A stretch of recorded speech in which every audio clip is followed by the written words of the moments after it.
I'm back from Contingency and I want to briefly capture my thoughts about it all. Contingency is a lovely role-playing convention that I disappear to once a year in Sunny Hunny for a week of role-playing. It is genuinely a highlight of my year. So going through, we arrived on Tuesday night for time for slot 0. Minor some train delays, but the pickup service was lovely. I say pickup service, really it's the organiser's dad, and he's an absolute darling. It's organised on a simple spreadsheet, and they called us on the train because, of course, British Rail had once again decided that running the service as advertised is, well, optional. So we arrived safe and sound to find friends and greet them all and equip our little lodge by the seaside with as much food and resources as we would need for a week of mathematical and magical role-playing. Wednesday is slots 1, 2 and 3, and then every day after is incrementing as you would expect until Sunday. Wednesday morning I had some work to do. As you might see, we have some big things happening this week at Flammable Penguins, the games company that my wife and I and some friends run. And yeah, a lot of things are happening there. But that did unfortunately mean Wednesday morning was dedicated somewhat to work activities. Additionally, I didn't have any preparation time prior to the convention, so some final, shall we say, nuts and bolts and printouts and designs had to be done for the games I planned to run at convention. However, not all was lost.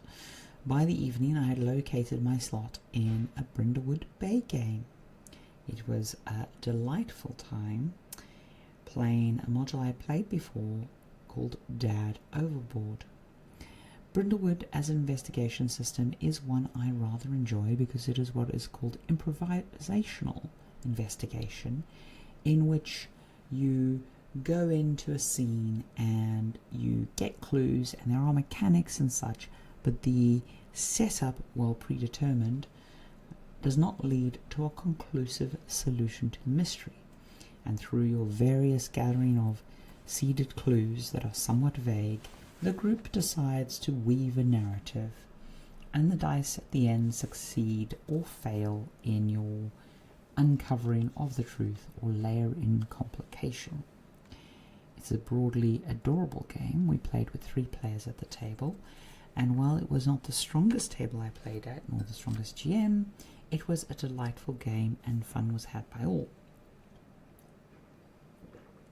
But of course, this game wraps up around near midnight. We go back to the lodge and share stories of the various games we have found and games we have booked in the next session. Thursday, which is the next day, is a busy one for me as I am playing in someone's game with a friend of mine who is in the lodge with me. I am running a new Japanese TTP RPG that I found, and I had not yet explored the Japanese role-playing scene. More on that another time, or later shall I say. And finally in the evening I was playing Getting Away with Murder, designed by a dear friend, and as an opportunity to catch up with him. Thursday rolls around and we played in Versailles as investigators for fraudulent coin mystery. The system itself was adequate in the broad strokes. However, the delightful and core mechanic of drawing cards instead of rolling dice was rather lovely. That is not to say they merely replaced dice with cards. Instead, at the start of every day, you draw 2 cards and you kind of know what your hand is like. A bad hand, however, is not a bad thing. My initial hand was absolutely terrible, but I just role-played my character being a bit hungover as she showed up to the job, and it layered in a sense of roleplay. And you can use these bad cards with abilities to help others. So they are not without their benefit. However, the shape of the cards shapes your days in a conscious, non-random way. Heavy usage of dials, wheels, or counters, however you want to call them, in the style of Blades in the Dark, leads on through an investigation with a predetermined ending. However, your path, much like many video game narratives, is very narrow at the beginning and narrow at the end and wide in the middle. How you get to the ending is up to you, but there is largely a predetermined ending which you can succeed and fail at. The card mechanic is one I have been exploring in my own time, and I've also been exploring with pre-rolled dice. So this particular coin-based game, or rather card-based game about fake coins, was a delight and a genuine joy. And as I say, I had a friend at the table, and overall the table was particularly strong, so we had a very good time. This leads into my first running slot, Shinobigami. Oh, Shinigami. I shall double check the spelling on that. It is a Japanese TTRPG that is popular enough that it has been translated to English.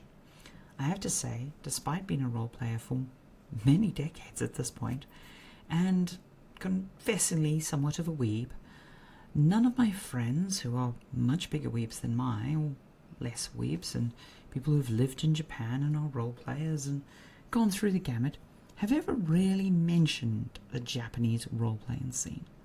I have since uncovered a wealth of systems and mechanics that are not common over on our side of the world, and it is heavily influenced by the doujin or self-publishing culture there, and they publish their RPGs much more in the format of manga and light novels than in the format of our role-playing books.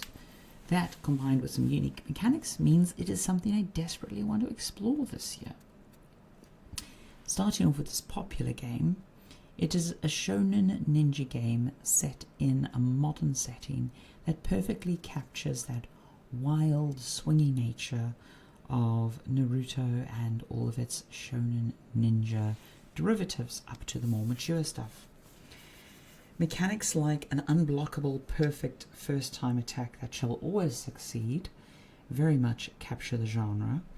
However, if anyone has observed this attack, it is then counterable in the future encounters, or if they gather information on it from your usage of it in a scene.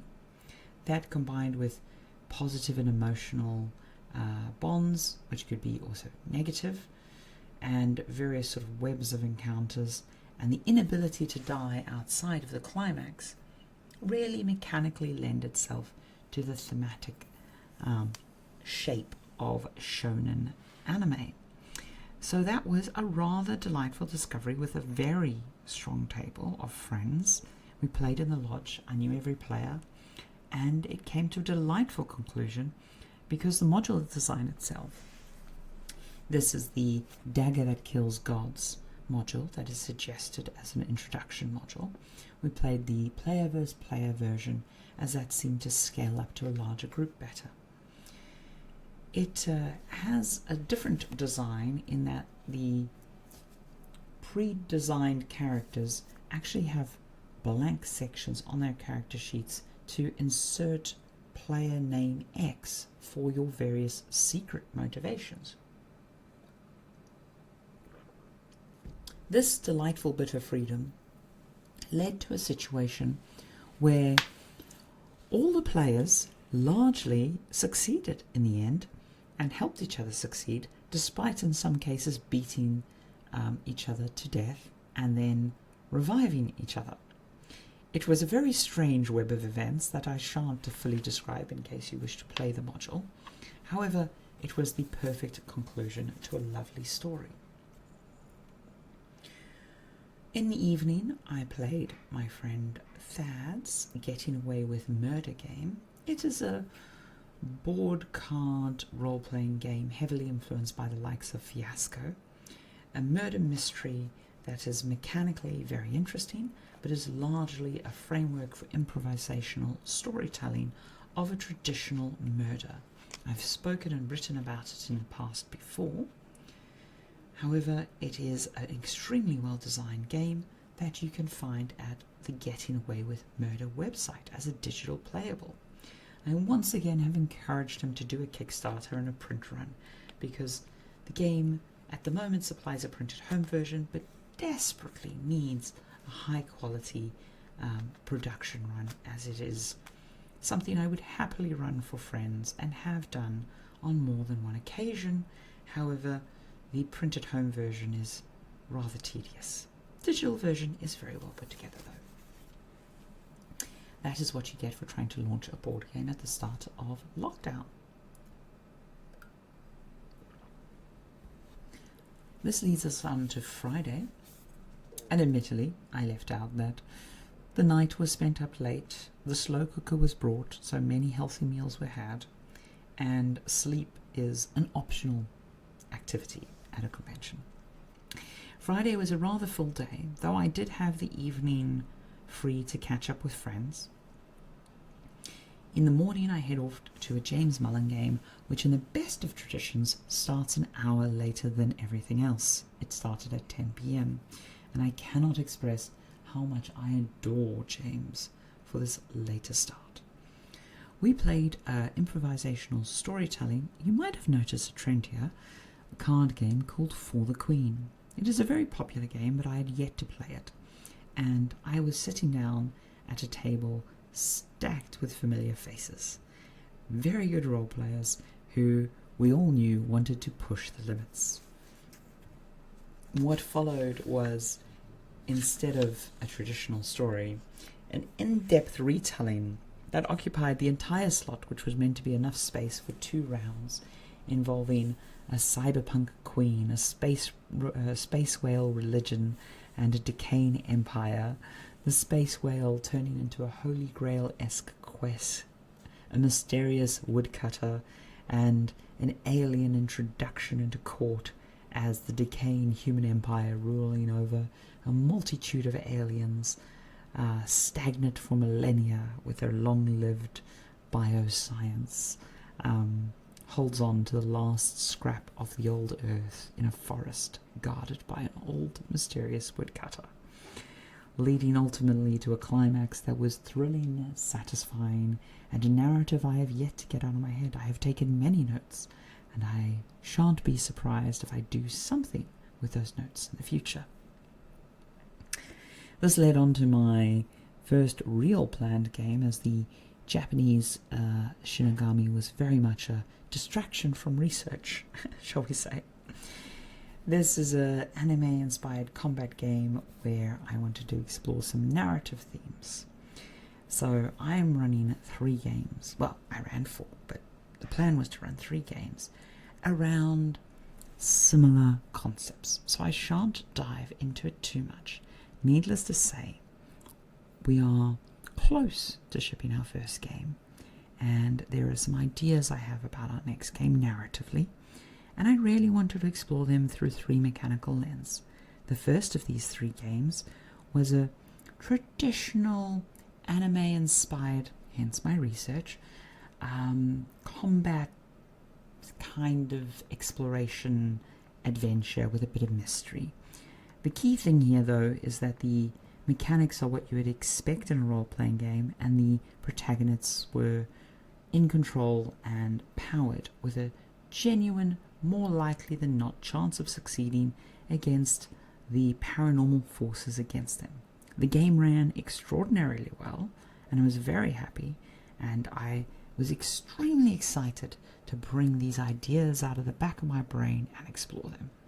I cannot, with enough love, express my joy and thankfulness to that table for indulging this bit of experimentation, though I think fun was had by all.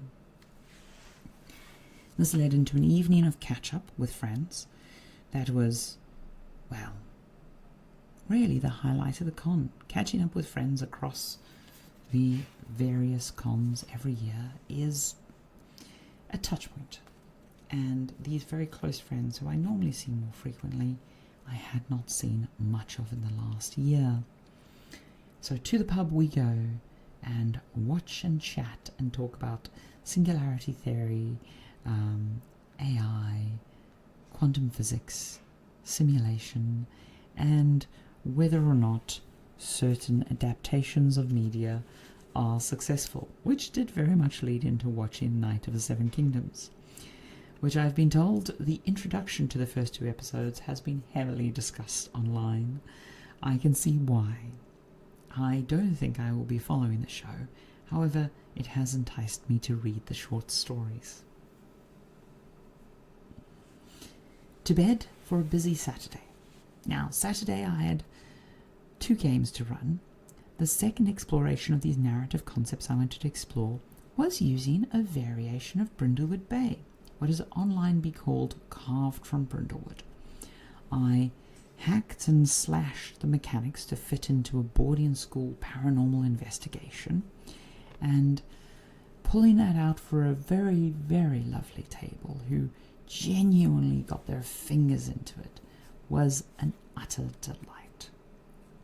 I did get a little bit of feedback that at one time I pushed back on the paranormal side a little too strongly. However, overall the game was strongly enjoyed, and while it didn't add as much to my explorations of the narrative concepts, it gave me a shape in my head that I definitely want to file away for characters. It also allowed me to really confirm the flexibility and joy of the investigation improv system that Brindlewood is built around. And it is definitely something I will be returning to in the future. I then had a break between games, something I thought I desperately needed, and I did, which involved napping, prepping for my last game, which was rather a big one, but ultimately the slot was quite long. So off I went to purchase dice, catch up with friends again, and generally potter about for the 4 to 5 hours in between games, and wonder what to do with my time, leading in to the final slot I was running, and the climax usually of the con, Saturday evening. This led into a 25 plus mature game where I was exploring deep psychological horror and the concepts of victimhood or being powerless. Again, around the same concepts and mechanics that the empowered module with an anime tone and the light-hearted comedy investigation paranormal at a boarding school module using improvisational investigation. This absolute exploration into horror and victimhood was powered by the Liminal Horror system, or rather the SRD version of that, which I had adapted. Overall, the game was intense, the players were very good, and at the conclusion, it did seem people really enjoyed themselves, and I felt very satisfied in the exploration. However, in the debrief and aftercare, I discovered a lot of weaknesses. First of all, it has to be said, and it is a longer conversation for another time, that as an old role player, a lot of what I shall call my trauma games were run in the age before safety tools, when, well, our naive selves and our problematic culture, especially around the second ed days, led to games probably which should not have been run in formats that were harmful to individuals. After all, this is a game. Modern safety tools such as the X card, pausing the game at any time, being able to walk away from table, and other veils and lines tools are extremely useful and provide a safe environment to explore. However, my home game has been running at a lower age rating for the last few years than I am used to. I would say my comfortable range for role-playing and campaign games, as a preference, is in what I would call the 16 to 18 age range. Fun, not too traumatizing, but with enough grit to get into conflict and the human condition.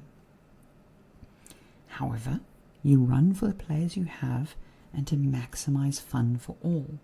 And so my home game started out in a pub with complete new players during COVID and continued over the last 4 years, and the table has largely settled for the last 2 years or so into what I would call a PG-13 or slightly lower rating. While we do sometimes explore adult concepts, the method by which we do it is more in the Saturday morning cartoon or similar genre. So to say I was rusty to pull out these extreme horror mechanisms and extremely nervous, as I had not done so since I'd been introduced to the modern robust safety tools, made me very nervous of overstepping bounds. That abundance of caution and care made me stifle some of the player-to-player interactions and really, shall we say, clip the wings of the potential of some of the exploration the characters could have done, and the players found that a bit frustrating. Everyone did have fun, but that limitation was clearly expressed to me. The post-game discussion was extremely useful. However, the post-game discussion with my friend and long-time experienced GM, who is a bit younger than me, but is also working in a field that gives him a lot of insight and has a diversity into modern boffer LARPs, and LARPs generally, that I don't have. I am a big fan of vampire LARPs and what I would call the dinner LARP or the pub LARP. I have largely found myself unable to engage in the British scene overall. And games like Empire, which my friends thoroughly enjoy, I have had no desire to attend. I have attended boffer LARPs, but very much not for me. Of course, they have a different set of safety tools, mostly around physicality. What interested me in my discussion with him was that these safety tools that were originally designed for physicality have been used in drama scenes. Most noticeably, the lay off and bring it on mechanic. That is to say, in combat, people sometimes say lay off or some variant to say, go easy on me because I'm a bit tender, or bring it on, I want to whack you really hard and be whacked really hard. And this is translated over to the emotional scenes. And I think this player-engaged volume control, which I have seen in other settings, is a useful tool and would have been the perfect tool for this mature group of adults sitting around who had knowingly engaged with content warnings into a horror game where they wanted to explore the dark parts of humanity. And I genuinely would embrace their future use, and I am excited to.